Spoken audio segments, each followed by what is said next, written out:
remedy within it. If you are willing to accept, if you are willing to go and get a license, you are submitting an application for a license, what are you doing? Giving up a right. You're asking permission. You are asking permission to engage in a completely lawful activity. Therefore, what are you? You're a child who asks permission to engage in lawful activities. Children ask that. Mommy, can I have a cookie? Shh. If you're old enough, let's suppose for a moment, your parents own a bakery. And every day you go to that bakery and you ask the person, can I have a cookie? Can I have a cookie? Sure, you can have a cookie. Don't tell your dad, here you go. Or no, your dad said you can't. But you go and you ask for a cookie and you don't have the right to come and take one. But there comes a day where you grow up, your dad passes away, you inherit that shop. Are you asking for a cookie anymore? No. My cookies, give or find the door. You have the power then. Our buddy, this child of the province thing came up because I'm rather active in writing my letters and whatnot. Our buddy Digger, he's coming out of Park Royal and he's got his keys. I think he was going to his car, I don't know. But let's say he is, just for the sake of the story. He's going to a car, the cops stop and they pull up and they say, well, who are you? Do you have your driver's license? We want to see your ID. And Digger knows his rights, eh? He's like, why are you asking me for ID when I don't have an obligation to have such a thing, but you do? I want to see your ID, I want to see your business card, I want to see your badge. And they started, well, do you have a driver's license? Are you claiming I need such a thing? And they asked him something very telling. So you're not a child of the province then? No.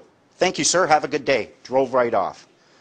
There is the legal status of being a child of your province because you haven't grown up enough. You go and you ask permission to engage in these lawful activities when you have remedy in the form of a claim of right that you can make. Anything you can do under license within the legislative framework, you must be able to do without license outside of that framework, or else the licensing authority is licensing unlawful activities. Can you get a license to do B&Es? Can you get a license to do assaults? No. Well, that's James.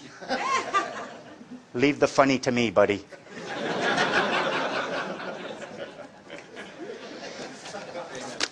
The question is, the question we're at, who is going to be master? That's the only question. Humpty Dumpty knew it. Who is going to be master in this game? Are you going to be master of the government, or is government going to be master over you?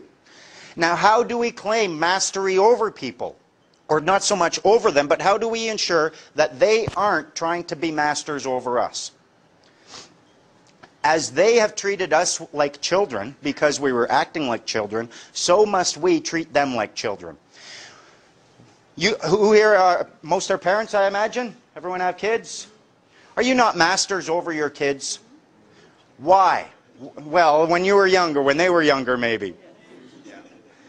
When they were younger, what makes you master over them is your ability to grab them and raise them up. They come and they try kicking you in the shin, you laugh at them, ha ha ha, that doesn't hurt, and you raise them up. Who's in charge now? You are clearly the one who has the power if you can raise up the people in government. And the trick to this, why can you do this from your kids? Why is it possible for you to accept your kids doing things that you might not like, and yet you don't get all angry with them as you would with the government? Why? Because you love them. When they were born, you allowed your heart to expand, and that expansion of the heart gave you the power to raise them up. You're going to be treating the government in the exact same fashion. You're going to allow your heart to expand, and you are going to have power over them because you know that they are the children. You have the moral high ground, you're acting mature, you are willing to deal with them on whatever level they want, but you have the power. And once they start recognizing that, if they come at you and, oh, put him up, oh really, you're so cute, come here, pick him up, now get in your room. When you bring out that attitude, it's far different. I had to go to jail a couple of times. I mean, in this action, it's not easy, you know, I've been placed under arrest. But when they came and arrest me, oh, Mr. Menard, we have to place you under arrest. Okay, fine. Sat there with my coffee. Finally, the paddy wagon pulled up. Okay, well, we got to put cuffs on you now. Okay, fine. Put it on, and it's under protest and duress every step of the way. He noted the protest. I get into the holding cell, and I get in there, and there's like 15 people in there. I'm like, so who's here under statutory charges? I'm going to teach you about the law. 15 seconds later, the door opens, they grab me, take me out. They couldn't get me out of that holding cell fast enough, eh?